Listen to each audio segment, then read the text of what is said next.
1er décembre 1949 à Rio Negro, en Colombie.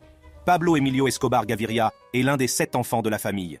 Son père possédait une petite exploitation agricole et sa mère était enseignante, de sorte que la famille n'avait pas grand-chose pour survivre.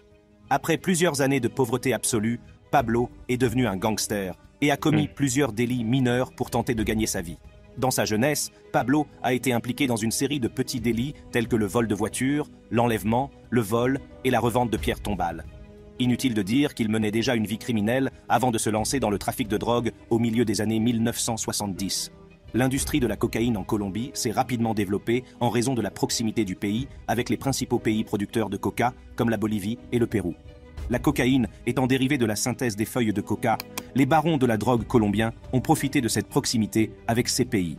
Jeune homme, Pablo a repéré le commerce de la cocaïne et a su qu'il le mènerait à la richesse qu'il souhaitait. Il a donc immédiatement commencé à préparer le terrain pour entrer dans le commerce de la drogue. Il n'a pas fallu longtemps au criminel ambitieux et à son associé Carlos Leder pour cofonder le cartel de Medellín. Le cartel s'occupait principalement de la production, du transport et de la distribution de cocaïne dans toute la Colombie, avant d'étendre ses activités à d'autres pays. C'est à cette époque que Pablo rencontre l'amour de sa vie, Maria Victoria Henao, aujourd'hui connue sous le nom de Maria Isabel Santos Caballero. Le couple se marie peu de temps après, et, jusqu'à la fin de sa vie, Pablo considère Maria comme sa femme et la mère de ses enfants. Mais il a une grande affinité avec les femmes et est connu pour avoir de nombreuses maîtresses. Malheureusement, outre sa soif apparemment inextinguible de femmes, le baron de la drogue avait des goûts particuliers et franchement illégaux. Il préférait ne s'occuper que de jeunes filles au début ou au milieu de l'adolescence. Le désir d'Escobar pour les petites filles qu'il croyait vierges a commencé avant même qu'il n'épouse sa femme, mais il s'est aggravé au fur et à mesure qu'il devenait plus âgé et plus riche. Selon Maria, elle a rencontré Pablo alors qu'elle n'avait que 12 ans et lui 23. Elle se souvient qu'il était doux, affectueux et que c'était un gentleman qui faisait beaucoup d'efforts pour la courtiser. La jeune Maria a été attirée par le côté compatissant d'Escobar et son désir profond d'aider les pauvres. Et malgré le fait que de nombreuses personnes auraient déclaré à juste titre qu'elle avait été abusée, elle est tombée amoureuse de lui. Comme tous les parents bien intentionnés, les parents de Maria n'étaient pas favorables à sa relation avec Pablo, mais même leur désapprobation n'a pas réussi à faire changer Maria d'avis. Lorsqu'elle a atteint l'âge de 14 ans, Pablo a consommé sa relation avec Maria, et celle-ci est tombée enceinte. En racontant cet aspect de leur relation, Maria se souvient qu'elle était trop jeune pour comprendre ce qui se passait avec son corps.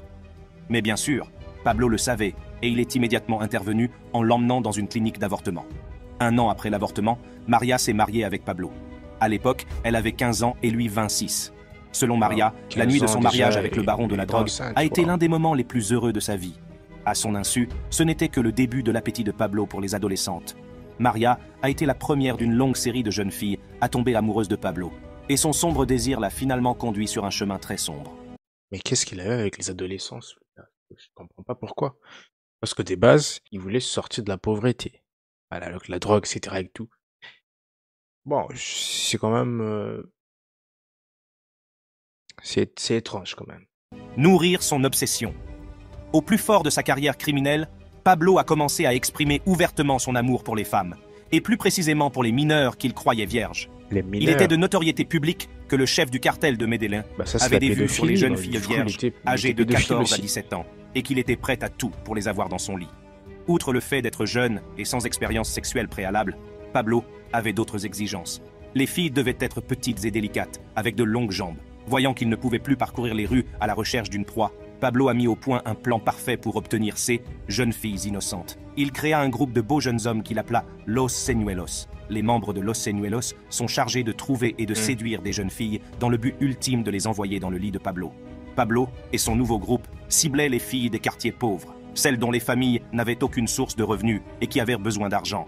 Certaines se sont vues promettre de petites motos, mais celles qui étaient considérées comme plus attirantes se sont vues promettre des voitures. On a dit à ces jeunes filles qu'il leur suffisait de passer du temps avec le chef du cartel de Medellín pour que la fortune de leur famille s'améliore. Pour s'assurer que les filles n'hésiteraient pas à coucher avec lui, ces beaux jeunes hommes font défiler des liasses de billets devant leurs yeux et les séduisent avec. Le chef savait que l'argent était suffisant pour que les filles acceptent de coucher avec lui, et il a donc donné à Los Señuelos. Donc ça, du coup, je peux dire que la cause, c'est le manque de moyens, je crois.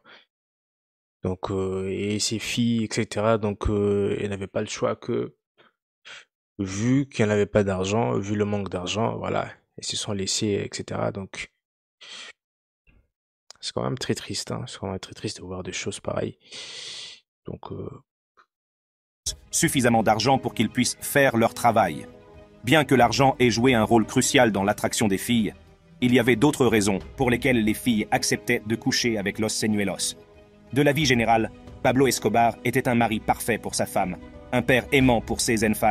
bah, ça, du coup, ça n'a pas de sens. Comment un mari parfait pour sa femme, et voilà, il est à gauche, à droite, donc ça n'a pas de sens. Alors moi, je pense que il était un peu obsédé. Il y avait ces côtés obsessionnels qui étaient en lui, je peux dire, hormis le fait qu'il avait une femme, une famille. Donc c'est vraiment bizarre, c'est vraiment bizarre. Et un amant généreux. Sa réputation suffisait à attirer les filles.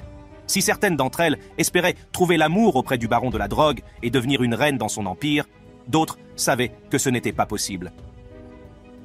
Les filles les plus réalistes ont accompagné Los Señuelos pour rencontrer Pablo, parce qu'elles rêvaient de devenir présentatrices de journaux ou de télévision. Elles pensaient que Pablo pourrait les aider à obtenir les contacts dont elles avaient besoin, car Pablo avait une liaison avec une célèbre présentatrice de télévision. Lorsque les filles ont été recrutées, elles ont été emmenées dans la maison spéciale de Pablo à El Poblado, un quartier très exclusif de la ville.